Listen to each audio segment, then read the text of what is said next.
Assalomu alaykum hurmatli do'stlar, siz bilan Jasur Shanxay shahridan. Demak, biz bugun o'rtog'im Shahboz bilan Xitoy supermarketlari haqida video reportaj qilmoqchimiz. Shu informatsiya berish uchun.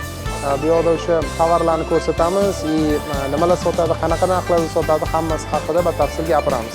Mana hozir kelaylik, chap tomonda supermarketga kirish yo'lagi turibdi. Birgalikda kiramiz va ko'ramiz qanaqa tovarlar borligini. Bu supermarket o'sha Xitoyda eng ko'p, eng katta supermarketlaridan bittasi. Xuddi O'zbekistonda Korzinka degandek, bularda ham o'shanaqa mashhur supermarketlar anaqasi bor. Nima deydi? O'sha seti bor. Bu o'sha Xitoycha aytganda Zhongbai Chaoshu deyiladi. O'shalardan bittasini filialida turibmiz. Yuring, kiramiz. Hozir mana e'tibor bergan bo'lsanglar, hamma yoqda mana qizil anaqalar osilgan, bezatadigan narsalar osilgan. Buni sababi shundaki, Xitoyda Yangi yil, Xitoyning o'zini maxsus Yangi yili bor. Bu bizani traditsion nishonlaydigan Yangi yilimizdan ancha farq qiladi. Bu qachon nishonlanadi? Aynan hozirgi vaqtda. Bu boshlanadi 17-yanvarda to'kin 4-fevralgacha davom etadi. Bu Yangi yil o'sha Xitoy kalendari bo'yicha bo'ladi. Ya'ni bu oy kalendari deyiladi, ya'ni lunar calendar deyiladi inglizchasiga, ya'ni o'sha hozir mana shuning uchun ham hamma yoq bezatilgan bayramona anaqada, nima deydi, atmosferada mana ko'rib turishingiz mumkin. Bu yoqda anaqa darvozasi ham maxsus milliy anaqada qurilgan stilda. Demak, mana ko'rib turganlaringizdek, mana bu yoqda mana supermarket kiraverishi, mana podarkalar berilgan, narxlari mana ko'rib turibsizlar. O'sha masalan maxsus Yangi yil uchun tayyorlangan podarkalar 50 yuan, ana 30 yuan har xil narxlarda berilgan. Shahboz, siz ham gapirib ketavering. Keyin mana bu tomonda o'sha manaqa anular, nima deydi, mana aeroportda yoki sayohat qilganda olib yuradigan so'mkalar har xil. Narxlari misol uchun mana bunisi 200 yuan turar ekan, 199 yuan deb qo'yibdi. Endi 200 yuan desak, o'zbek so'mida bu taxminan 250 ming so'mlarga to'g'ri keladi, to'g'rimi? Taxminan endi buni tekshirib ko'rasizlar, 1 yuan o'zbek so'mida qancha bo'lishi. Mana bu yoqda masalan maktab mollari, o'quvchilar uchun maxsus so'mkalar. Yana shuni aytish kerak, yaqinda o'zi Xitoyda mana shu Xitoy Yangi yili boshlanishi bilan anaqa maktabda birinchi chorak yakunlandi. Meni qizim shu maktabga boradi, o'shandan aytishim mumkin, ularda birinchi chorak tugadi. Hozir 1 oy dam olish beradi. Mana shu Yangi yil munosabati bilan fevralda taxminan 4-larida yana o'qish boshlanadi. Mana shunaqa. Yana men hali Shahbozga aytdim, Xitoyda ko'plar haligi qiladi. Nima deydi? Xitoy tovarlari yaxshi emas, sifatsiz va hokazo deb xafa bo'lishadi. Lekin men Shahbozga aytdimki, u sizni qayerdan tovar sotib olishingizga bog'liq. Imенно mana shunaqa supermarket Zhongbai Chaoshu o'sha setidan sotib olsangiz, bu sifatli tovarlar. Bular eksport uchun emas. Bular imенно o'sha Xitoyning anaqa o'zining tub aholisi uchun, mahalliy aholisi uchun. Bular mana ko'rib turibsizlar, hamma tovarlar juda ham sifatli, juda sifatli. Narxlari misol uchun mana qaranglar, arzon emas. Bu Shanxay narxlari. Shuni ham aytishim kerak. Masalan, Xitoyda hamma shaharda narxlar har xil. Shanxay boshqa shaharlardan ko'ra yashash darajasi yuqori bo'lgani uchun ham, bu yoqda pul topish darajasi yuqori bo'lgani uchun ham narxlar doimo yuqori yuradi. Shuning uchun agar o'zingizlarga uyiga, masalan, oila a'zolariga podarka olaman desanglar, u optim sotib oladigan bozorlardan emas. Faqat mana shunaqa supermarketlardan olishinglarni maslahat beraman. Optim sotib oladigan bozorlarda ham hali boshqa videolarda aytganman. Ulardan ham sifatli narsa sotib olsa bo'ladi. Lekin narxlari o'sha yuqori bo'ladi, tabiiyki. Chunki nech pul bersangiz, o'shanga yarasha tovar beradi Xitoyda. Xitoy shunisi bilan qiziq. Agar siz masalan $10 yo $1 tovar olsangiz, tabiiyki uni anaqasi sifati yomon bo'ladi. Shuning uchun o'ylamanglar, Xitoyda hammasi anaqa falshiviy, boshqa deb. Mana shunaqa. O'sha optim bozorlarni ham shuni aytishim kerak. haligi bozorlar ham hamma anaqa uchun davlatlar uchun alohida bo'ladi. Birinchidan, masalan, shunaqa bozorlar bor, faqat Yevropa bozorlari uchun mo'ljallangan. Narxlari ham o'shaning uchun qimmatroq, sifati tabiiyki juda zo'r. Agar sizlarga ham O'zbekistonda shunaqa tovarlar olib boraman desangiz Xitoyga, именно o'sha Guangzhouda yo Iwuda yo Pekinda Yevropa bozorlari uchun mo'ljallangan optim bozorlarga borishinglarni maslahat beraman. Bor unaqa so'rab surishtirib topishinglar mumkin.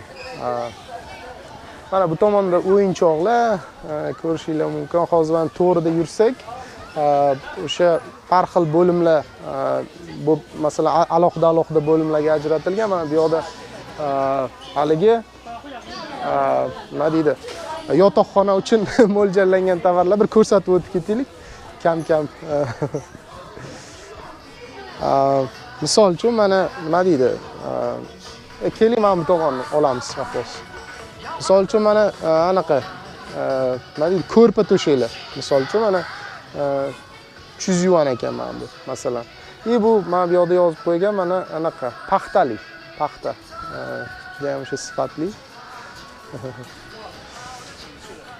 Mana shunaqa o'rtoqlar mana bu tomonni olamiz. Mana bu yoqda mana import qilingan shokoladlarni ko'rishinglar mumkin. O'zi Xitoyda tovarlaringizni mana shunaqa supermarketlarda sotishni imkoni bor. Mendan juda ham ko'p so'rashadi, masalan, Xitoy bozoriga qanaqa qilib kirishim mumkin? O'zbekistonda bizda masalan mana bunaqa mahsulotimiz bor. Misol uchun, shuni mana shunaqa katta supermarket setlariga, o'sha korzinkaga o'xshagan qanaqa qilib olib kirishingiz mumkin. Buning juda ham iloji bor va bu oddiy standart protsedura bu yerda. Misol uchun mana shu tovarni olib kirib, bu yoqda sotish uchun o'sha supermarket administratsiyasi bilan gaplashiladi va taxminan aytganda har bir supermarketda kirish narxi bor. Mana bu shokoladni masalan bu yoqqa olib kirish uchun taxminan 10 mingdan 20 minggacha yuanda aytaman, 10 ming 20 ming yuangacha bular olishadi. Faqat kirish uchun. Qancha miqdorda tovar berishingizni o'sha supermarket hajmiga qarab ular aytishadi sizga.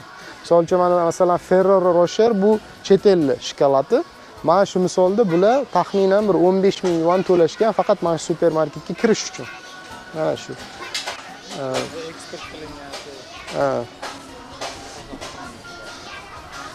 Qozog'iston tovarlari ham bor ekan, mana Shahboz ko'ribdilar. Demak, o'shani ko'rsatamiz. Mana ko'rib turibsizlar, masalan, Krakant. Krakant mana Qozog'istondan chiqadigan o'sha shokoladlar. Juda ham anaqa, nima deydi? Hammaga ma'lum shokolad mana 30 yuandan taxminan sotilyapti bu yerda. Bitta mana necha grammligi ekan bu? 500 grammligi. 500 grammlik Krakant. Xuddi shu narsani O'zbekiston tovarlarini ham men istardim Xitoy supermarketlarida ko'rishni. Agar sizlarga o'shanaqa xohish bo'lsa sizlarda bemalol bizga murojaat qilishingiz mumkin. Men Shahbozga ham aytdim. O'sha Shahboz Toshkentdagi detallarni qoldiramiz videoda, bemalol bularga murojaat qilishingiz mumkin. Biza sizlarga o'sha переговорlarni qilib beramiz. O'sha Xitoy supermarketlariga olib kirishdi. Mana shunaqa, mana o'zi aslida bu supermarket kundalik kirganingizda juda ham ko'p odam bo'ladi bu yoqda, juda ko'p. Endi lekin bu kunlarda odam kam. Buni sababi hali aytganimdek Yangi yil. Xitoy Yangi yili shunisi bilan farq qiladiki, bular o'zini o'sha oila a'zolarini ko'rishga boshqa viloyatlarga ketishadi. Mana shu Yangi yil davrida, mana shu anaqada, nima deydi, periodda. Va asosan o'sha katta shaharlarda odamlar kelgindi bo'lgani uchun ham, masalan, boshqa viloyatlardan, xuddi Toshkentga kelib, boshqa viloyatlardan kelib ishlashadi-ku. Tub aholisi kam Toshkentda, misol uchun. Xuddi shunaqa holat Shanxayda ham. Shanxayda ham odam kamayib qoladi. Pekinda ham shunaqa, yo Guangzhouda ham shunaqa. Odamlar kamayib qoladi, chunki odamlar o'zi qarindoshlarini ko'rishga, oila a'zolarini ko'rishga o'zlarining viloyatlariga ketib borishadi. Lekin bir tomondan bunisi yaxshi, chunki ba'zida Xitoyda shunaqa joningizga tegib ketadi odam ko'pligi. Men masalan, to'g'risi Yangi yil vaqti Xitoyda maza qilaman, odam kamroq bo'ladi. Shunisi, mana bu tomonda hozir o'sha anaqada qo'yiladigan, xolodilnikda qo'yiladigan mahsulotlar, masalan, mana yogurtlar. Misol uchun mana narxlarini qarasanglar, yogurtlar narxi mana pochkasida masalan 16 ta bor ekan, 100 grammlikdan 18 u 80 yuan, misol uchun 19 yuan desak ham, mana bulari 20 yuandan sotiladi. Mana bu yoqda xolodilnikni o'zi turibdi. Xolodilnikda ham o'sha hali aytganimizdek kefir va sut mahsulotlari va hokazo va hokazo. Mana bu tomonda endi biz hozir haligi meva va sabzavotlar bo'limiga keldik. Mana masalan oddiy anaqalar mango, masalan mangoni yarim kilosi 10 yuandan. Bitta narsani aytishim kerak, Xitoyda hamma narsa kilogramlab sotiladi, kilogramlab emas, yarim kilolab sotiladi. Yarim kilolar. Hamma narsa deyarli, даже tuxum ham. Yarim kilosi Xitoy tilida jin deyiladi. Misol uchun mana uzumni qaranglar, mana yarim kilosi 23 yuan, misol uchun. Mana bu uzumlar ham ko'pchiligi o'sha anaqadan keladi. Nima deydi? Uyg'urlarning joyi haligi Urumchi tomonlardan keladi asosan. Mana kivilar bor, o'ziga yarasha masalan kichkina olmalar. Mevalarni juda ham turi xilma-xil. Ba'zi birlarini masalan men unchalik bilmayman, mana ismlari nimaligini, lekin bularning mevasi juda ham foydali mevalar. Kelib masalan tatib ko'rishinglar mumkin. Bu tomonda go'shtlar. Go'shtlar. Xitoyda go'sht arzon emas. O'zi hali Shahboz bilan biz gaplashdik. Xitoyda oziq-ovqat mahsulotlari arzon emas. Lekin Xitoyda topiladigan pulga nisbatan bu juda ham arzon hisoblanadi. Shanxayda masalan oyliklar, o'rtacha oyliklar bu 15 ming yuan atrofida. Shanxay aholisini oyligi. O'shanga nisbatan anaqa narxlar juda arzon. Mana masalan ko'rishinglar mumkin. Xitoyda mana masalan tovuq mahsulotlari sotar ekan bular. Mana hali 500 grammi masalan 45-80 yuandan sotyapti. Keyin bitta narsasi qiziq Shahboz, bular tovuqni hamma narsasini yeydi. Ichidagi o'sha organlari bilan o'sha hammasi, даже panjalarini ham, tovuq panjalarini ham iste'mol qilishadi. Bu katta biznes imkoniyat desa ham bo'ladi Xitoyda, chunki O'zbekistonda masalan o'sha iste'mol qilinmaydigan anaqa organlarini eksport qilish mumkin. Bu hazil emas, bu chindan, shunaqa jiddiy aytayapman. Buni qilib yurgan odamlar ham bor, eksport qilib yurgan. Mana shu. Bu yoqda masalan mol go'shti, endi to'g'ri Xitoyda cho'chqa yeyishadi, cho'chqa go'shti va hokazo va hokazo. Mana bu yoqda masalan mana import qilingan baliq go'shtlari, bu salmon. Masalan, salmonning narxi O'zbekistonda bilmayman nech pul, lekin bu yoqda mana bu tomondan olsangiz, misol uchun mana 100 yuan yarim kilosi, 99.80. Qizil baliq deyiladi, salmon go'shti. Yoki mana masalan krab 60 yuandan sotilar ekan. Mana shu. Yana u tomonga borishimiz mumkin. Men sizga qiziqroq narsani ko'rsataman. Xitoyda masalan shuni imkoniyati bo'ladi, agar dengiz mahsulotlarini olaman desangiz, dengiz mahsulotlarini o'sha tiriklay sotib olish imkoni bor akvariumning ichida. Masalan mana bu yoqda akvariumning ichida har xil baliqlar deymizmi yoki baqa iste'mol qilinadi, bular baqalar sotishadi yo toshbaqa deymiz. Mana men bilan masalan o'sha rakushka deyiladi-yu o'zbek tilida, rus tilida. Yoki masalan mana qaranglar, rakushkani anaqa ichidagi o'sha yashab turgan jonzoti bilan birgalikda. Endi bu to'g'ri, masalan bular delikates hisoblanadi o'zlari uchun ham. Ko'plar o'ylaydi Xitoyliklar qimirlagan narsani yeyaveradi. Unaqa emas aslida. Unaqa emas. Ular ham masalan bunaqa narsalarni yeydigan odamlar o'sha imенно delikatesga qiziqadigan odamlar. Men masalan xitoylik tanishlarim bor, ulardan so'rayman, sen yeysanmi, baqa yeysanmi yo boshqa narsa yeysan? Yo'q, yemayman deydi. Chunki uni yeydigan odamlari bor o'zi. Ular nima desam, traditsion meditsinaga ishonadigan odamlar-da ular. Mana shunaqa. Mana bu narsalar ko'pchiligi bular o'ylashadi, bular bizni sog'lig'imizga foydasi bor va hokazo va hokazo. O'shanga ishongan odamlar yeydi. Asosan bunga kimlar ishonadi? Bunga o'sha yoshi kattalar ishonadi. Yoshi kichkinalar masalan 25-30 yoshli aholisi ham ular ko'pinchalik bunaqa narsalarni iste'mol qilmaydi. Ochig'i. Mana hozir to'riga o'tamiz, akvarium bor. Akvarium. Mana krablarni ham ko'rsatib o'ring, qaranglar. Krablarning kattaligini qarang. Bular hammasi import qilingan o'rtoqlar. Xitoy o'zi bunaqa krablarni yetishtirmaydi. Bular asosan Tinch okeanida o'sha haligi Kanadadan keladi, Latin Amerika tomonlardan keladi va hokazo. Yoki Shimoliy Yevropadan keladi, Norvegiya tomonlardan. Mana 500 grammi 188 yuan. Lekin bu krablarning turlari har xil. Masalan, eng qimmatlari ham bor mana. 498 ga yarim kilosini berar ekan. Mana ko'rib turibsizlar, mana opa tozalab yuribdilar. Hech qachon masalan, nima deydi, gigiyena esdan chiqarilmaydi bu yoqda. Kechirasizlar? Mana bu yoqda akvariumlar. Akvariumlarning ichida baliqlar turlari juda ham ko'p. Masalan, hammasi unchalik ham qimmat emas. Masalan, o'sha 500 grammi 50 yuan yoki mana 9 yuanliklari bor. Va hokazo va hokazo. Endi bizda O'zbekistonda asosan masalan laqqa baliq bilan yana nima deyshadi? Som sotsa, bu yoqda masalan dengiz yaqin bo'lgani uchun turi ko'p.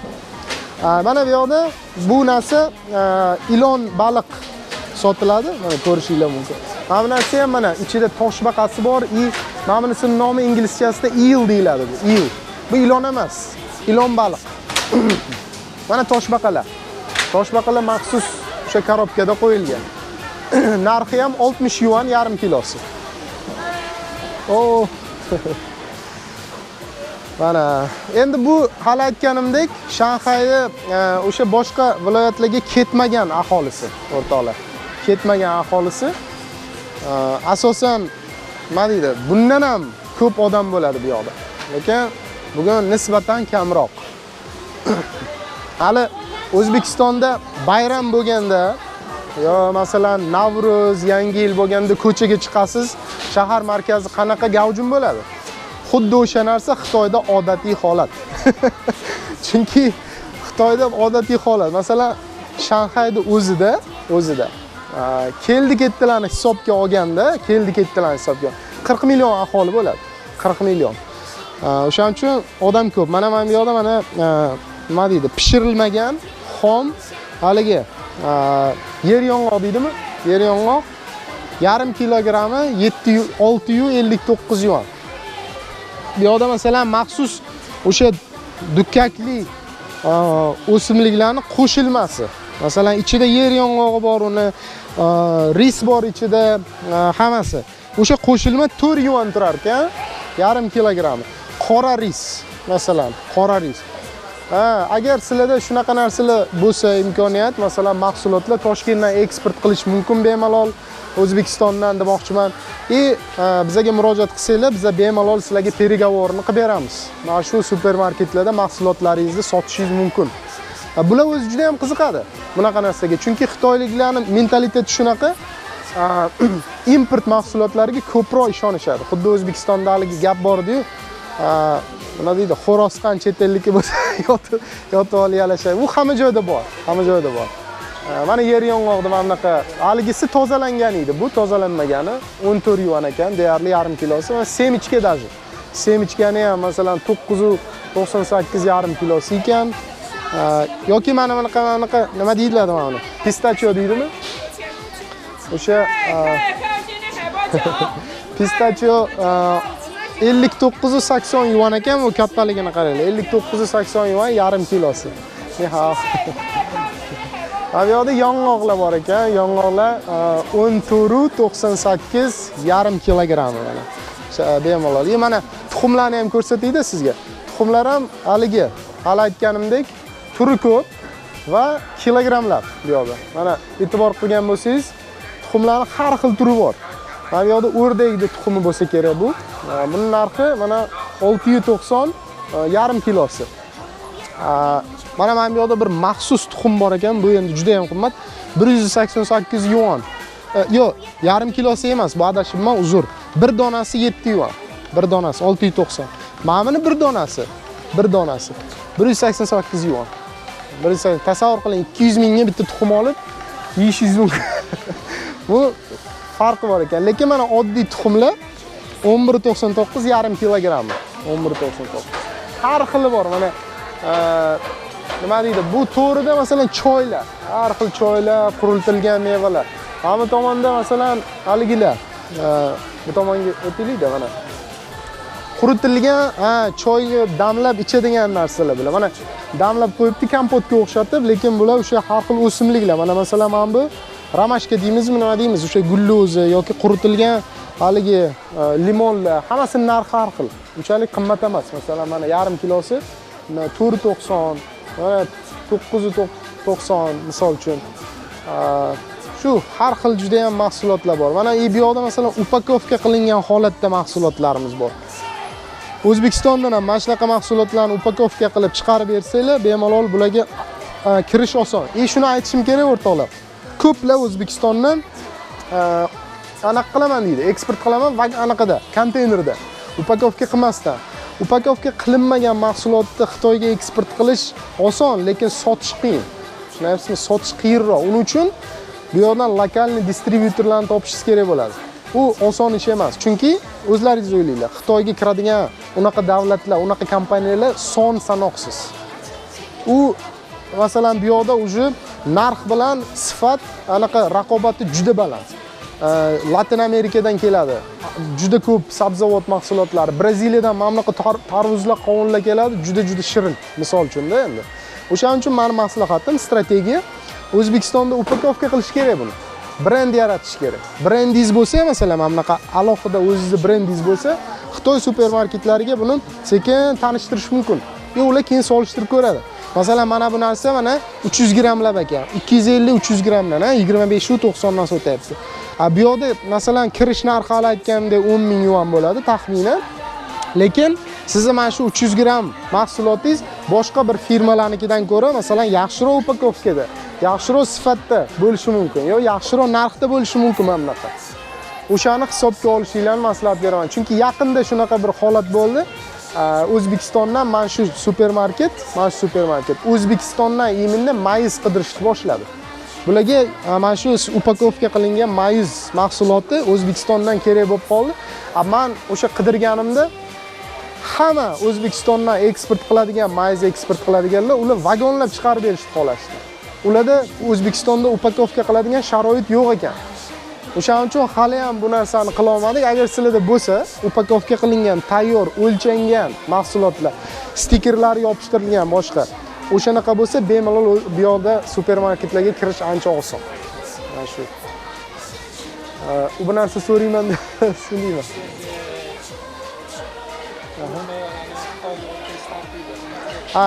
Litsenziya olish tartibi masalan 2 xil yo'l bilan olinadi. Masalan, siz agar Xitoyda, birinchi yo'lini tushuntiraman, siz agar Xitoyda firmangiz bo'lmasa, firmasi bo'lmagan odamlar uchun Xitoydagi o'sha quruq meva mahsulotlari bilan shug'ullanib yurgan kompaniya orqali kirasiz. Boshqa iloji yo'q.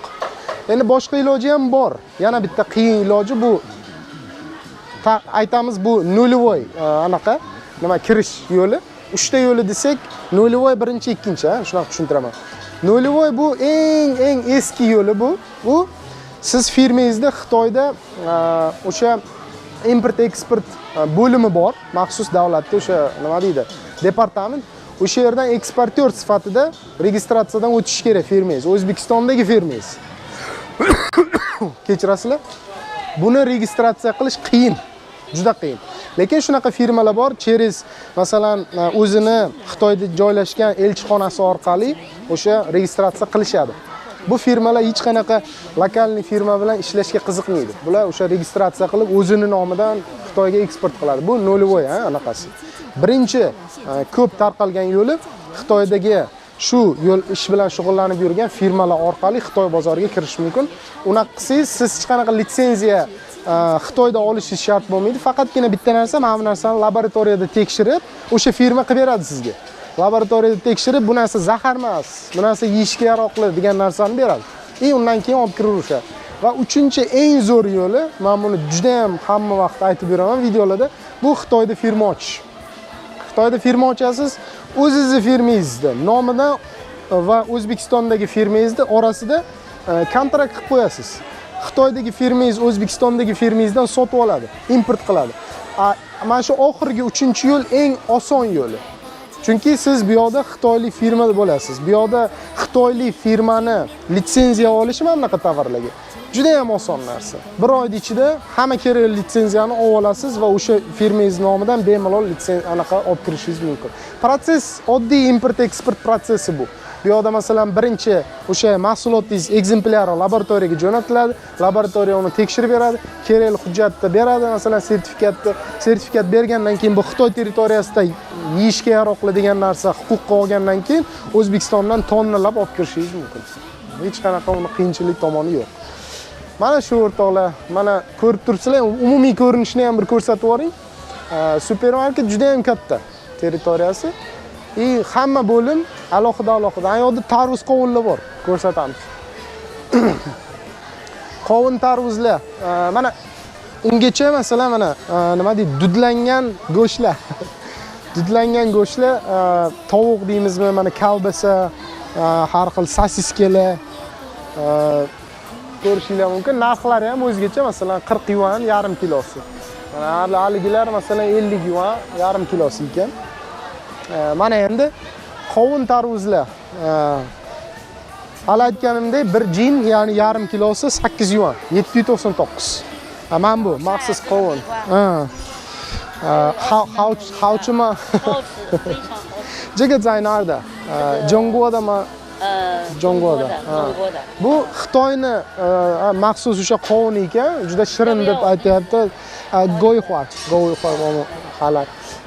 Demak, masalan Xitoyni o'zini mahsuloti deyapti. Endi men bilaman, bu mana shunaqa mahsulotlar asosan Xitoyni g'arbiy tomonidan, ya'ni o'sha Urumchi tomonlardan keladi.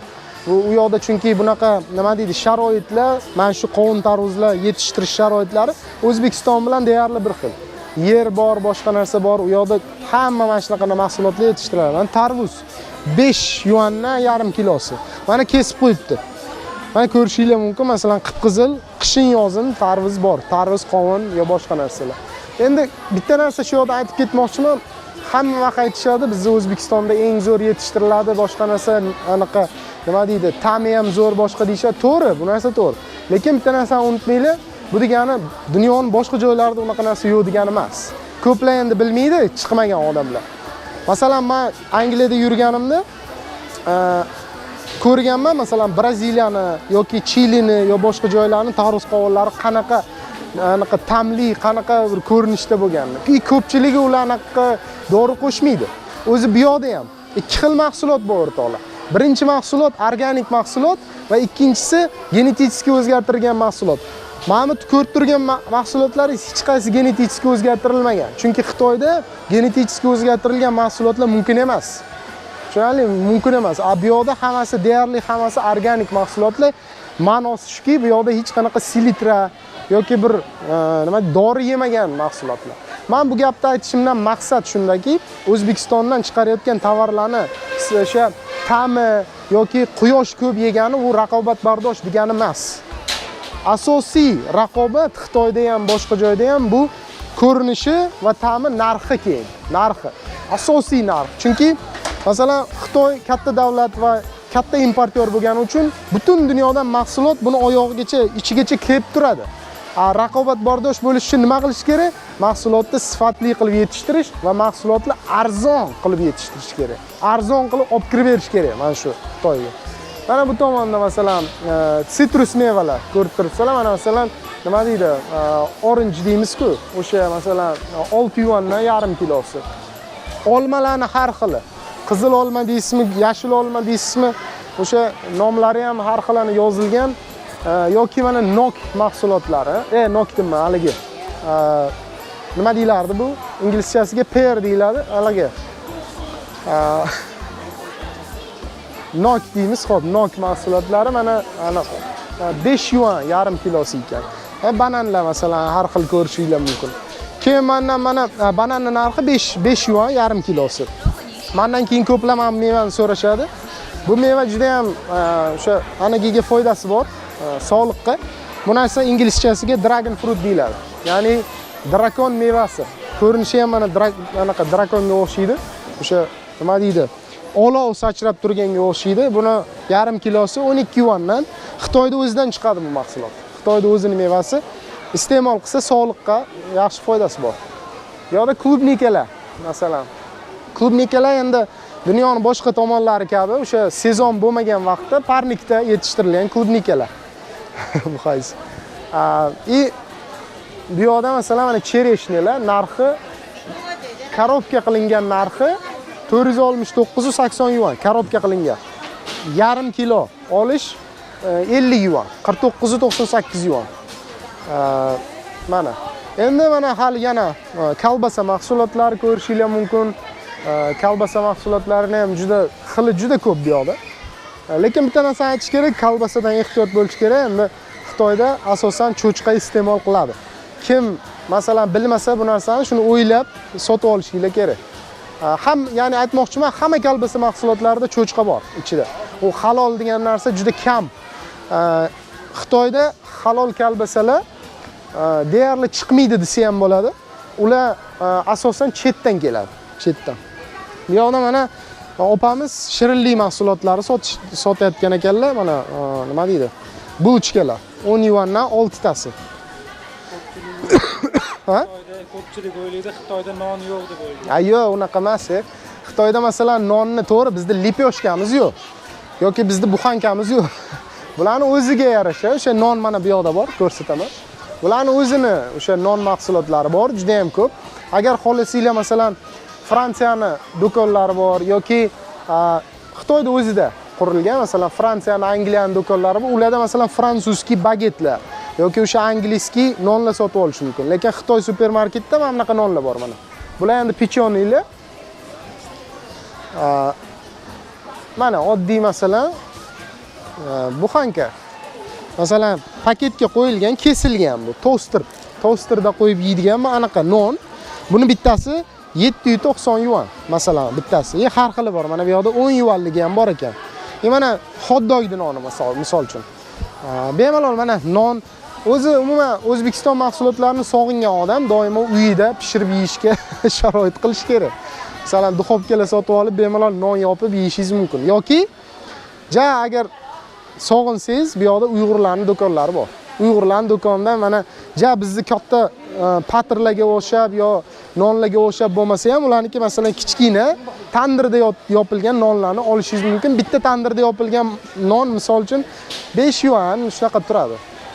Mana bu yoqda masalan har xil mana bu narsani aytib o'tay, bu narsa juda ham muhim. Buni nomi dofu deyiladi.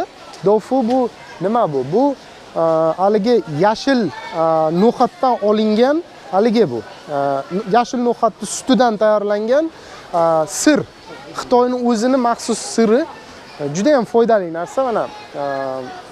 Ikkitasi, mana shuni ikkitasi 10.50 dan berar ekan. Mana shu. Yana nimani ko'rsatamiz. Mana keyin shuni Xitoyning supermarketlarining shunisi bir qiziq tomoni bor. Bir burchakda ovqat pishirib sotib turadi. Bemalol masalan qorningiz ochib qolsa, ovqat olib ko'chaga chiqib o'sha olib ketishingiz mumkin demoqchiman. Mana tanlab ovqatlarni olasiz. Mana shu o'rtoqlar o'ylaymanki, bu video kimlargadir foydasi bor. O'sha asosan O'zbekistondan keladigan yurtdoshlarimiz uchun. Kechirasizlar. Mana yog' mahsulotlari. Birinchidan masalan import qilingan zaytun yog'lari har xili bor. Ispaniyaniki bor ekan, mana Italiyaniki. Narxlari ham masalan 92 yuan, 76 yuan, har xil. Bu yoqda masalan boshqa yog' mahsulotlari boshlanadi. Xitoyda men o'zim bilishimcha, masalan men уже 8 yildan beri Xitoyda yashayman. Xitoyda eng ko'p iste'mol qiladigan yog' bu mana yer yong'oq yog'i. Hamma yoqda ko'rishingiz mumkin. Yer yong'oqdan qilinadigan yog'. Ikkinchisi semichka yog'i. Har xil turi bor semichka yog'ini mana. Juda ham narxlari masalan mana 5 litrligi 45-90 yuan misol uchun. Semichka yog'i ham shunaqa. Narxlar mana arzonlari bor. 26 yuan mana masalan anaqasi kichkinarog'i. Mana bu tomonda ham juda ham ko'p tur. O'zi masalan bu mahsulotning ko'pligidan ko'rishingiz mumkin, raqobat shunchalik ko'p. Raqobat juda ham katta. Lekin shunaqa bo'lmasin, masalan xitoyliklar o'sha vaqt topishadi har bir produktni o'rganib, alohida olishga. O'shaning uchun hali aytganimdek, Xitoyda shunaqa mentalitet bor. chet el mahsuloti bo'lsa, bular ko'proq qiziqishadi. Agar O'zbekistondan bir yaxshi upakovka qilib, brend qilib Xitoyga olib kirsangiz, bemalol sotish ehtimoli juda katta. Juda katta. Xitoyda jemlar yo'q deb eshitdim. Jemlar bormi? Jemlar albatta bor. Mana hozir adashmasam shu tomonda edi. O'zbekistonlik eksportyorlar ko'pchiligi jemlagan qiziqadi. Yo'q, bu yoqda emas ekan. Lekin men bitta narsani mana kelganimizga yarasha ko'rsatib o'tmoqchiman. Ketchuplar masalan. O'zbekistonda juda ham ko'p ketchup chiqadi, to'g'rimi? Eksport qilishingiz mumkin. Masalan, mana Heinz. Heinz bu chet elniki, to'g'rimi? Mana Xitoy anaqa supermarketda sotilyapti 790 yuandan, misol uchun. Yoki mana pastalar. O'sha anaqa spagettilarga soladigan tomatlar har xil. Yo mana umuman bu yoqda har xil shunga o'xshagan mahsulotlar. Narxlari ham 30 yuan. Mana barbekyuda qilinadigan Heinz 1880 yuan. Bu tomonda mana Xitoyda keyin yana so'rashadi, Novot yo'q deb. Mana sizlarga Novot, o'rtoqlar. Novot mana shu narsa bir xil. O'zimizning qilingan Novot bilan bir xil. 990 yuan, 400 gramm. Har xili bor buni. Juda ham ko'p har xili. Xitoyliklar shakar mahsulotlari bo'yicha agar qiziqsanglar, shakar eksport qilaman deganlar uchun oq shakarni unchalik iste'mol qilishmaydi. Xitoyliklar asosan jigar rangli shakar iste'mol qilishadi, chunki buni zarari oq shakardan ko'ra kamroq. Buni narxi 990 yuan. Mana shunaqa. Mana soya mahsulotlari, soy sos deymiz. Soy sosni juda ham sevib iste'mol qilishadi. Misol uchun mana qaranglar, soy soslar 1990 yuandan butilkada turibdi. Yana bularning sevimli mahsulotlaridan achchiq anaqa sos. Achchiq soslarni million xil varianti bor. Misol uchun mana bittasi 790 yuan turibdi. Tuzlangan karam. Yana bitta biznes ideya. O'zbekistonda karam ko'p. Bemalol mana shunaqa mana upakovka qilib eksport qilishingiz mumkin. 14.90 dan sotilyapti. Bu yoqda masalan yana O'zbekistonda eksport qilish imkoniyati bor mana bu tomonda. Lapshalar masalan. Nima edi bu? Haligi lag'mon. Misol uchun mana vermishil deymizmi, nima deymiz? Mana narsa misol uchun mana chet ellik ko'rib turibsizlar mana. Barilla bu italyaniki. 1790 dan sotilyapti. Ammo bu masalan Xitoyliklar o'zi mana bu narsalarni juda yaxshi iste'mol qilishadi, lekin kundalik iste'mol qilish uchun mana bu vermishil deyiladi, adashmasam, oddiy xamirdan qilingan anaqa makaron, nima deymiz, lag'mon. Mana shuni masalan bitta narxi 790. Mana shu. Agar O'zbekistonda shunaqa imkoniyat bo'lsa, olib kirib sotish mumkin. Yana mana kichik biznes anaqasi ideyasi sizlarga. Mana nima deydi? Suvga tashab pishiradigan haligi anaqa bor-ku, nima edi? Rolton. O'zbekistonda roltonni chiqarish masalan imkoniyati qanaqa bilmayman, lekin apparaturasi zavod uncha qimmat turmaydi deb o'ylayman. O'shani O'zbekistonda chiqarib masalan upakovka qilib Xitoyda sotish juda ham katta biznes anaqa bu imkoniyat, chunki Xitoyda roltonni juda yaxshi ko'rib yeyishadi. Studentlardan tortib o'sha yosh katta qariyalargacha yeyishadi. Bilmayman, endi bu bularning traditsiyasi shunaqa. Masalan, mana ko'rib turibsizlar, paketlab sotadi. Shuni oladi, suvga tashlaydi, boshqa mahsulotlarni qo'shadi va iste'mol qiladi. Bu roltonning alohida bir bo'limi bor. Hali ko'rsataman. Yo'qda. Mana bu tomonda yana o'sha iminda mana hozir gapirib turdik. Mana ko'rib turibsizlar. Mana ko'rsatingda odamlar qarang, qanaqa roltonga anaqa turishibdi. Masalan, har xil o'sha turlarini ko'rib, mana hozir anaqa qilamiz. Ko'rsataman birma-bir. Misol uchun mana qaranglar. Mana shu hammasi rolton bular. Bu yoqda turi vashshe ko'pda, million xil turi bor. Mana tovuqli deymizmi? Eng arzoni adashmasam shu 4 yuanda, eng arzoni. Go'shtli. Masalan, bu yoqda masalan big deb qo'yibdi. Bu yoqda kichkinasi bor. 25 yuandan, 6 yuan misol uchun. Va ba'zilari masalan chet eldan kelganlari bor. Mana nima deydi? O'sha bigda katta upakovkalari bor 15 yuandan. Va bu yoqda kichkinalari bor. Buni chiqarish ham bir kal aytganimdek bir kichik biznes degan. Masalan, O'zbekistonda zavodni olib borib, buni masalan o'ylab ko'ringlar, buni ichida ketadigan xomashyo bu faqat o'sha haligi nima deydi? Bug'doy, un Shunga o'xshagan narsalar, jabr nima deydi, O'zbekistonda topilmaydigan xom ashyosi yo'q buning ichida. Shuning uchun masalan zavodni olib borib boshqa qilib O'zbekistonning ichida hech kim olmasligi mumkin. O'zbekistonda masalan erkin iqtisodiy zonalar ochilgan. Именно shunaqa biznes uchun. Ya'ni o'sha erkin iqtisodiy zonada ishlab chiqarishni qilasiz, tashqi bozorga sotasiz, eksport qilasiz. Navoiyda bor, Toshkentda bor, Jizzaxda bor va hokazo va hokazo. U yerda biznesingizni qo'yib, eksport mahsulotlari ishlab chiqarib, mana bozori katta davlatlarga sotish kerak. Shu. Ko'plar bilasizmi, Shahboz, shunaqani so'rashadi. O'zbekistonda qanaqa biznes qilsam yoki Xitoyda qanaqa biznes qilsam ekan deb o'ylab qolishadi. Men ularga bitta gapni aytaman. Sizlar strategiya bilan biznes boshlash kerak. Strategiya bilan. Ya'ni bozorni nima deydi? Inglizchasiga market size deymiz, o'zbekchasiga bozorni hajmini o'rganish kerak. U masalan men kulolman, yo men o'sha anaqaman, sotuvchiman deb bitta nima deydi, taxminan bitta sohaga kirish kerak emas. Bitta mahsulotni tanlab, bozorda anaqasini, nima deydi, razmerini ko'rish kerak.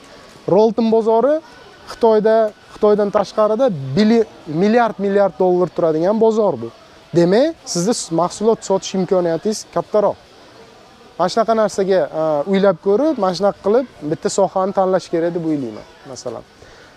Yana masalan Xitoyda hali aytganimdek go'sht mahsulotlari juda ham katta bozor. Bemalol masalan go'sht eksport qilishingiz mumkin. Shu meni anaqa o'ylashim. Yo, to'g'ri, men go'shtni nazarda tutganim hali O'zbekistonda iste'mol qilinmaydigan qismlari bor edi-yu. Tovuqni masalan panjasi yo tovuqni ichki organlari.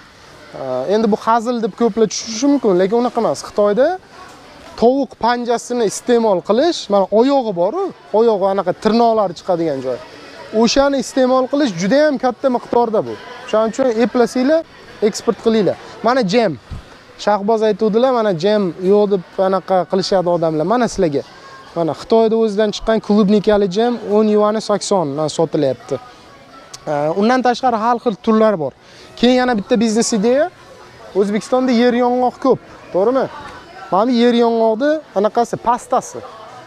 Buni olib nonga surtib mana yeyishadi. Yaqinroq ko'rsatsangiz, masalan mana. Buni narxi 20 yuan, arzon emas. Buni apparati hech narsa turmaydigan apparat. Yer yong'oqni soladi, ezadigan apparat va upakovka qilingan. Ichiga biroz kerakli o'sha ba'zi bir narsalarni qo'shadi, suyultirish uchun. Uzoq muddatga saqlab qo'yish uchun, misol uchun. Mana bu ham yaxshi bir anaqa eplasinglar, olib kirishinglar mumkin. Asal. Asal ham xuddi shunaqa katta market. Xitoyda asallar narxlariga keladigan bo'lsa, misol uchun 30 yuan, 33 yuan turiga qarab. Men o'zimda sezonniy allergiya borligi uchun asal bilan ko'p qiziqqanman. O'sha masalan asalingiz sifatli, original, organik, hech qanaqa shakar qo'shilmagan asobinmi. Haqiqiy asalingiz bo'lsa, Xitoy bozoriga olib kirish oson. O'sha laboratoriya testidan o'tadi, boshqa qiladi. Sertifikatlarni olgandan keyin Xitoy aholisi juda qiziqadi bu narsaga. Sezonniy asallarga asosan. Mana ko'rib turibsizlar, mana masalan oq asal, oq asal qimmat. Masalan, mana boshqasi. 120 yuan masalan. Ko'rdingiz? Mana shunaqa. Bu yoqda ba'zi birlari chet eldan ham kelgan. Endi biz hozir to'xtalib hammasi haqida gapirmaymiz. Orqa tomonda kashalar. Men O'zbekistonga borganimda, Toshkentga borganimda ko'rgandim. Mana bunaqa kashalar boshqacharoq upakovkada Toshkent o'sha supermarketlarda sotilayotgandi. Misol uchun mana oddiy kasha 20 yuan misol uchun. Bu narsani ishlab chiqarish qiyin narsa emas, to'g'rimi? O'zbekistonda buni iste'mol qilishmas, lekin Xitoyda juda katta miqdorda bu narsani olishadi. Masalan, mana oddiy ichida hech narsasi yo'q uni. Haligi bug'doy nima deymiz? Ovsyanka deymiz. Ovsyanka ishlab chiqaradigan odamlar uchun mana imkon. Mana sosiska. Sosiskani keyin bitta narsaga e'tibor beringlar. Shunaqa endi men ximik emasman. Qanaqa tayyorlanishini bilmayman, lekin Xitoyda asosan sosiskalar xolodilnikda saqlanmaydigan sosiskalar bular. Mana nimadir qo'shadi ichida, mana shunaqa sosiska bo'ladi. Buni juda ham ko'p olishadi. Masalan, juda ko'p sotib olishadi. Bitta masalan upakovka, bitta mana shunisi necha pul turar ekan mana? 21 yuan turar ekan. Bitta mana shu. Qanaqasi. Mana choylar.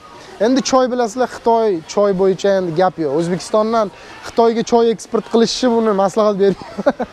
Hech kim olmasa kerak, chunki O'zbekistonga Xitoydan boradi o'zi, yo Hindistondan boradi. Mana masalan bu yoqda ko'rib turishingiz mumkin, choylarning har xili. Mana 50 grammi 30 yuan, masalan, eng arzonlari 50 yuan. Mana bu upakovka qilinganlar 99 yuan, misol uchun, podarka uchun.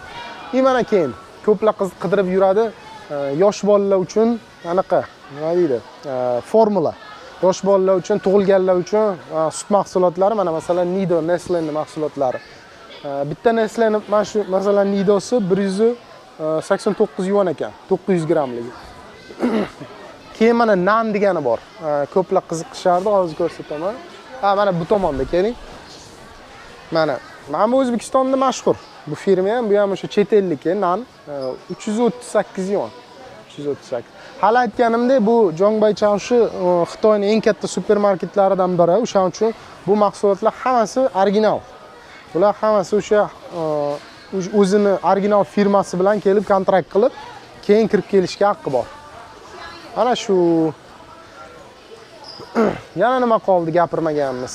Xitoyda keyin suv ichish anaqa, haligi kran suvi ichilmaydi, o'rtoqlar. Agar student bo'lib kelib qolsangiz yo biznesmen bo'lib kelib qolsangiz bu yoqda kranni suvini ochib ichmang. Mumkin emas. Mumkin emas, chunki filtrlanmagan. Uning uchun mana maxsus suv, supermarketda suvlar bor. Mana olishingiz mumkin. Mana eng kichkina suv, masalan, mana shu eng mashhur brend, mana Nongfu Spring deyiladi. Eng mashhur 270 dan turar ekan. 290 kattarog'i, o'zi 270. Ba'zi bir joylarda mana 150 ekan. Adashimman, uzr. 150. 270 hali boshqasi bo'lgan. Buni ham ko'p, masalan, Sebon. Shaffofga o'xshaydi, masalan, o'sha O'zbekistonda emas, Sebon, fransuzski, mana Purified Drinking Water deb yozib qo'yibdi, 160 dan sotiladi. Kelganingizda, masalan, birinchi qiladigan ishingiz shu suv olasiz. Shu mana supermarketdan olishni maslahat beraman. Keyin alkogol mahsulotlari, endi bu to'g'ri. Masalan, kim o'sha halol mahsulotlarga qiziqadigan bo'lsa, kechirasizlar, lekin bu ham masalan kimlardir o'sha shu biznes bilan shug'ullanaman desa, bu ham katta bozor. Juda katta bozor. Masalan, bu yoqda viskidan tortib, haligi vino deysizmi, yo pivo deysizmi, hammasi bor. Men bilaman, что asosan alkogol bozori Xitoyda, chet elniki. Masalan, misol uchun mana bu pivolar hammasi chet elniki. Asosan Angliya, Irlandiya, Amerika, Kanada, Germaniya mana shu bozorlardan kirib keladi. Bu yoqda pechonilar. Endi yo pechonini o'zi yo'q desa ham bo'ladi. Hammasi bor bu yoqda. Shokoladlar misol uchun mana. Shokoladlar mana bular chet elniki. Xitoy o'zi shokolad ishlab chiqarish bo'yicha mashhur emas. O'shaning uchun 100%, ya'ni 90% desak, 90% chet ellik shokolad mahsulotlari. Masalan, misol uchun nimani ko'rsatsak bo'ladi? Bu yoqda masalan mana Ferreroni burchagiga kelaylik. Hali kiraverishda Ferrero haqida gapirgandim. Mana chet el brendi, to'g'rimi? Kirish masalan narxi 10 mingdan 20 minggacha Xitoy supermarketda, lekin bular ko'rinib turibdi, alohida VIP tarzda kirishgan, VIP tarzda kirishgan, bular alohida pul to'lashgan, chunki o'zini alohida burchagi bor. Mana shunaqa o'zini brendviy xolodilnigini qo'yib qo'yishgan. Bu endi tabiiyki o'sha nima deydi, muzokara olib borganda bu narsani bilib berishimiz mumkin sizga, shunaqa kelsa. Mana masalan Kinderdiki. Kinder mahsulotlari ham xuddi shunaqa mana. Bu raqobatchi bo'lgani uchun qaranglar, masalan McDonald's bilan KFC doimo birga qurishadi-yu. Xuddi o'sha narsani ko'rishimiz mumkin. Mana ikkita shokolad, ikkita kompaniya bitta joyda qo'yib qo'yishgan. Tomoshabinlarimizga savol tug'ilishi mumkin. Nimaga mana Kinder deb yozib qo'yganda yoniga mana Xitoycha? Juda ham zo'r savol bo'ldi, Shahboz, rahmat. Esimdan chiqib ketibdi. Mahsulotingizni upakovka qilganingizda, o'zi qo'rqmasdan ingliz tilida upakovka qilishingiz kerak. Birinchidan, labelini, orqasidagi stikerini. Chunki bu eksport uchun, to'g'rimi? Xitoyda ham kirishdan oldin birinchi talabi bu ingliz tilida yozilgan bo'lishi shart. Endi misol uchun eplasangiz, yonida mana upakovkani o'zida Xitoy tilida yozsangiz, bu mahalliy aholi uchun bu tushunarli bo'ladi. Mana orqasida qaranglar, Xitoy tilida upakovkani o'zida yozilgan. Lekin u nima deydi, rastamoshka qilayotganingizda bular Xitoy tilida yoz deb talab qilmaydi hali. Olib kirganingizda, olib kelganingizda ingliz tilida teksti bo'lsa, keyin bular o'rganib chiqadi. Bu Xitoyda yeyishga yaroqli deb topilgandan keyin sizga talab qo'yadi. Stiker, qo'shimcha Xitoy tilida stikeri olib kelgan deb talab qiladi. Keyin uni stikerni bemalol Xitoyda zakaz berishingiz mumkin. Masalan, millionlab arzimagan pulga mahsulotlaringizga yopishtirib qo'ysangiz bo'ladi. Lekin albatta mana Ferrero bilan Kinderga o'xshab kuchli brendlar, kuchli anaqalar, kompaniyalar uje bular endi men o'ylayman, bular Xitoyda o'zida upakovka qilinadi. Chunki bularni Ferreroni ham, Kinderda ham Xitoyda anaqasi bor. Ofislari bor-da, bular juda katta magazinlar anaqalar, brendlar. Bu yoqda upakovka qilib, srazu o'zida Xitoycha yozib chiqarishadi. Masalan, mana Dav ham chet ellik. Hali aytganimdek, Xitoyda 99-90% chet el shokoladlari. Keyin mana yana kichik biznesga ideya beraman sizlarga. Sut. Mana shu sutni qotirilgan anaqasi. Bolalar juda ham yaxshi ko'rib iste'mol qilishadi. Qotirilgan sut tabletkachalari. Tipa konfet sifatida o'tadi, ya'ni молочный konfet. Mana shunaqa kichkina upakovkada sotishingiz mumkin. Masalan, O'zbekistonda ham buni sotish mumkin. Bilmayman O'zbekistonda bormi yo'qmi, lekin mana 10 yuan misol uchun mana. Bolalar juda ham yaxshi ko'rib, men qizim yoshligida juda ko'p anaqa olardi mana shu qiziqib. Mana shu, ya'ni tabletkachalar sutdan qilingan, masalan. Mana mol rasmini chizib qo'yibdi. Narxlari mana masalan 12 yuan, 9 yuan gramiga qarab, o'ziga qarab. 20 ming so'm, mana shu 12 yuan 80. 1280 bizani pulda. Hozirgi 2020-yil 25-yanvar kunida 20 ming so'mga to'g'ri keladi. Mana bu orqa tomonni ham ko'rsatsangiz, demak mana sneakerslar. Sneakerslarni o'sha masalan upakovka qilinganlari, donalab, mana bitta dona sneakers 450 yuan. Xitoychasi ham, bular ham katta kompaniya, ko'rib turibsizlar, masalan label yopishtirilmagan, stiker yopishtirilmagan. Agar kichikroq kompaniyalar bo'lsa, ingliz tilida va ustida stiker yopishtirgan bo'ladi. Chunki ular hali lokalizatsiyani hali to'liqligicha qilmagan bo'ladi. Men bu endi Xitoycha yozilgan, bu 100% lokalizatsiya qilingan tovar bu. Masalan, bitta narsaga yana e'tibor berishingiz mumkin. O'zi global biznesda shunaqa narsa bor-da, Shahboz. Masalan, biron bir davlatga tovaringiz bilan kirasizmi, uni har xil etaplari bor. Birinchi etap u tovarni sinab ko'rish etapi. Sinab ko'rish. O'sha mahalliy aholi buni yaxshi ko'radimi yo'qmi? Olib kirib masalan 1-2 oy masalan tashab qo'yiladi bozorga. Anaqani javobi qanaqa bo'ladi? Agar javob pozitiv bo'ladigan bo'lsa, ikkinchi etapga o'tiladi. Ikkinchi etap bu to'liqligicha lokalizatsiya. Unda basharasi o'zgartirilishi mumkin brendingni. Boshqacharoq qilish mumkin mentalitetga moslab. Yana shunaqa narsa bor. Sneakersni bekorga aytmayotdim. Har bir sneakersning ta'mi local bozorga qarab, local marketga qarab biroz farq qiladi. Kolaga o'xshab. Kola ham xuddi shunaqa. Siz Angliyada kolani ichib ko'ringda, Amerikada kolani ichib ko'ring, Xitoyda kolani ichib. Uchalasi 3 xil ta'm. Juda katta farq qilmaydi, lekin lokalizatsiya qilingan tovar. Bularni anaqasi vkusi hisobga olinadi. McDonald's ham shunaqa, KFC ham shunaqa, hamma anaqalar shunaqa. Bu tomon mana qandolatlar ko'rib turibsizlar, hamma o'sha nima deydi? Ko'p gapirish ham o'zi nestoydi. Mana masalan Kinderni qaranglar mana. Mana anaqa tuxumlari bor. Xuddi shu Kinderni oldida masalan mana Xitoyning o'zini raqobatchilari. Ular masalan mana narxi 16 yuan, mana Kinderning kattasi 15 yuan ekan. Har xil. Kinder bilan men Toshkentning o'zida ham har xillari chiqadi. O'ylab ko'rishinglar mumkin eksport qilishni. Yana o'sha joyga qaytib keldik. Bu qandolat mahsulotlari juda ham ko'p vibrlar bor bu yoqda.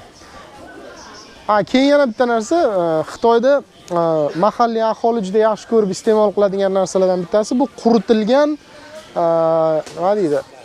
Dengiz o'tlari, misol uchun birinchi o'rinda mana quritilgan dengiz o'tlari. Bular 20 yuan, masalan, har xil 30 yuan o'ziga qarab, brendiga qarab. Keyin yana shunisi bor, quritilgan go'sht bor. Konfetga o'xshab sotiladi. Hozir topsam ko'rsataman. juda ham bir ajoyib mahsulot. Masalan, qo'yni go'shti bor, mol go'shti bor, quritilgan konfetdagi o'ralgan. Bu yoqda endi semichka, bodom, haligilar. Inglizchasiga snack deymiz bularni. Snack endi nima deyiladi o'zbekchada bilmayman. Masalan, shu upakovka qilingan kam-kam miqdorda qo'yilgan mahsulotlar. Ha, mana ko'rib turibsizlar, o'rtoqlar, mana keldik. Hali aytganimdek, mana masalan, mana bu go'sht. Go'sht. Bu pishirilgan, qilingan, bu endi quritilmagan ekan hali. Mana quritilgan. Inglizchasiga jerky deyiladi. Beef jerky. Jerky masalan mana olasiz, ichida mana ana qilingan. Nima deydi? Achchiqlar sepilgan, bir har xil ta'mli ziravorlar sepilgan. Shuni yeb o'tirishadi, misol uchun. Endi buni biznes sifatida qaranglar. Masalan, o'ylash mumkin odamlar, bu qanaqa ekan, g'alati odamlar ekan. Yo'q, unaqa emas. Bu videomiz, bu kanalimiz biznes uchun. Bu yoqda biror bir millatni muhokama qilish uchun emas. Biz masalan, men biznesmen sifatida to'g'risi Shahboz shuni doim aytaman, men hozirgacha masalan juda ham ko'p joylarda yashab, juda ham ko'p joylarda borganman, har xil millat bor. Ularni muhokama qilish, ularni past-balandini aytish, ularni aybini aytish bizga emas-da endi. Biron bir davlatga kirdingizmi, global biznesmen, xalqaro biznesmen sifatida o'sha joyda madaniyatini hurmat qilasiz, o'sha odamlarning mentalitetini hurmat qilasiz va o'zingizning maqsadingiz nima? Maqsadingiz biznes qilish, pul topish. Agar o'sha joyi masalan madaniyatini hurmat qilib yaxshi o'rganasizmi, sizni u yoqda anaqa bo'lib raqobatbardosh bo'lib ketishingiz, sizni biznesingiz gullab yashnab zo'r bo'lib ketish ehtimoli juda ko'p bo'ladi. Lekin siz Xitoyga kelib olib, "Mana bunaqa ekan, bular jinni ekan, u qanaqa ekan bularni bir anaqasi, fokus yomon ekan" desangiz, hech qachon siz sota olmaysiz ishlaringizni. Bir misol, yoshligimizda biz anaqa narsalar yerdik. Ha, mana. Bu o'sha mana bu narsalar masalan quritilgan chips deydimi, kichkina masalan shunaqa narsalar. Ishlab chiqarsa masalan harakat qilib ko'rish mumkin sotishga. Bu tomonlar ham o'sha qandolat mahsulotlari endi har xil. Masalan mana yana jerkyni yana boshqachalari, achchiq, qalampirli. Mana. Bular asosan masalan nima deydi, Xitoy mahalliy aholisi uchun juda ham yaxshi mahsulotlar. Mana bodom mahsulotlari, snack qilingan. O'sha upakovka qilingan, O'zbekistonda hammasi bor bular. Masalan, oddiy mana no'xat. No'xatni ham kreativnosti qilib qarang, qanaqa qilib chiqargan. Oddiy no'xatni olgan, ustiga bir narsalar qo'shib, ziravorlar qo'shib, mana bunaqa snack ahvoliga keltirgan. Buni apparatlarni hammasini anaqadan topish mumkin. Narxi 610 yuan. O'zbekistonda mana shunaqa upakovka qilib olib ketsa bo'ladi. Albatta. Buni hech qanaqa себестоимости yo'q. Misol uchun, no'xat necha pul turadi? Ustidagi upakovkani O'zbekistonda emas, Xitoydan zakaz qilasiz, olib borib upakovka qilib olib kelasiz. Yoki shunaqa ham masalan imkoniyatlar bor. Bu yoqda firma ochsangiz, biz ochib beramiz masalan. Biz sizga maxsus ombor olib berishimiz mumkin arendaga. O'zbekistondagi anaga ichidagi mahsulotni olib kelib turib, Xitoyda upakovka qilasiz. Arzonga tushadi. Ya'ni bu holatda bu holatda upakovkani jo'natish masalan gabarit katta bo'lib ketadi, to'g'risi. Masalan konteynerga kamroq mahsulot ketadi, chem upakovka qilinmagandan ko'ra. Shuning uchun ichidagi mahsulotni Xitoyga olib kelib turib, omboringizda bu yoqda Xitoylarni ishga yollab, O'zbekistonliklarni ishga yollab, bu yerda upakovka qilish mumkin. Yaxshiroq bo'ladi. Mana Xitoy yangi yili. Mana bu har xil nima deydi, o'sha dekorativniy mahsulotlar, bularni uyda osishadi. Endi men qisqa bo'lsa ham Xitoy yangi yili haqida gapirib bermoqchiman yana bir bor. Xitoy yangi yili o'zi har yili 1-2 kun suriladi. 1-2 kun suriladi, lekin taxminan yanvarda 15-17-sida boshlanadi. Bu yil 17-yanvarda boshlandi. 17-yanvarda. Endi bu hali aytganimdek 20 emas, 4-fevralgacha davom etadi. 4-fevralgacha. Lekin yangi yilni o'zi 3 ga bo'lingan. 17-yanvardan tokim 24-yanvargacha bu kichik yangi yil deyiladi. Inglizchasi Little New Year. Bunga tayyorlanish protsessi 24-yanvargacha. 25-yanvarda yangi yil kuni bo'lardi. O'sha kuni uyda o'tirishadi, hech qayerga chiqib tushmaydi. Ungacha borib kelishadi. Qarindoshinikiga, boshqasinikiga. 25-yanvardan keyin Uchinchi protsessi bu 4-fevralgacha davom etadi. Endi 4-fevralda keyin haligi festival bor. Bu festivalning nomi haligi Lantern Festival deyiladi. Lantern Festival nima? Lantern Festival mana tepada ko'rsatib yuboring, mana qizil narsa osilgan-ku. Mana tepada dumaloq qizil narsa. Mana shu narsaning nomi inglizchasiga lantern, ya'ni bu chiroq degani, chiroq.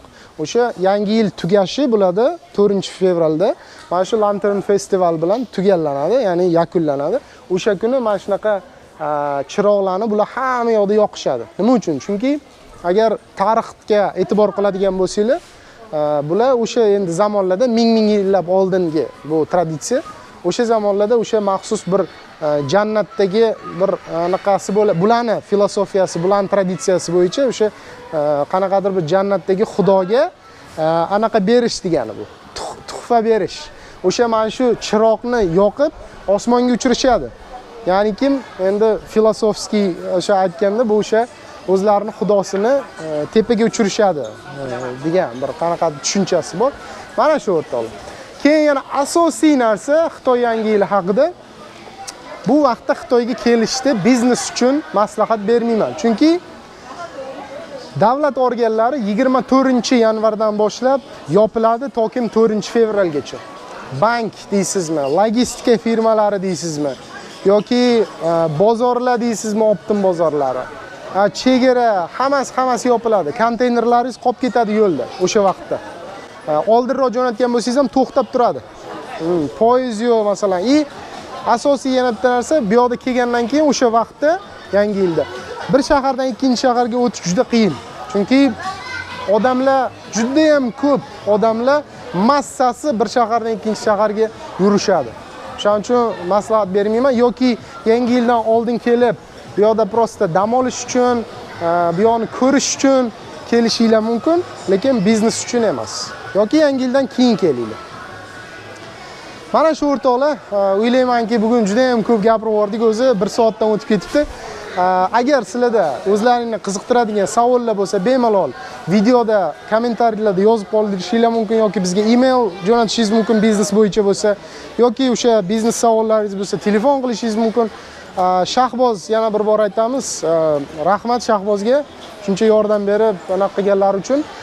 Toshkentda agar nima deydi, uchrashish kerak bo'lsa yoki bir savollaringiz bo'ladigan bo'lsa, Shahbozning kontaktlarini qoldiramiz, bemalol murojaat qilishinglar mumkin.